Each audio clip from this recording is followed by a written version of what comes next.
বন্ধুরা, সবাইকে নতুন একটা ব্লগে স্বাগত। আমরা গিয়েছিলাম বিয়েবাড়ি, বৌভাত খেতে আর কি, অবশ্যই বিয়েবাড়ির মধ্যেই। এনিওয়েজ, চলে এলো কাবুল রোল, বেশ বড় বড় সাইজের, ভালোই লাগছিল খেতে। কিন্তু একটা ব্যাপার ছিল, সেটা হচ্ছে সেদিনকে মারাত্মক গরম ছিল। এই দিয়ে দিল সস, মানে টমেটো কেচাপ, তারপর স্যালাড, শসা আর পেঁয়াজ, তারপরে এলো রাধাবল্লভী চানা মশলা, তোমরা দেখতেই পাচ্ছ বড় বড় সাইজের। তারপর সাদা ভাত এলো।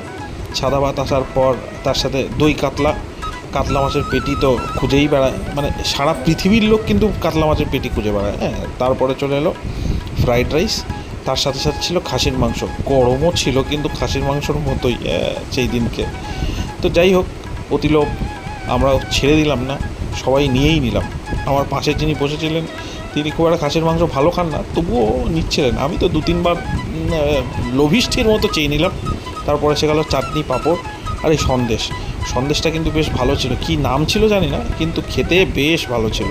ওইদিকে আমার কন্যারত্নটি বসে আছে, সে রসগোল্লার জন্য পাগল হয়ে গেছিলো। রসগোল্লা খেলো, হজমোলা নিল, এবং সবচেয়ে বড় জিনিস, হাত ধোয়ার বাটিটাও নিয়েছে সের মতো।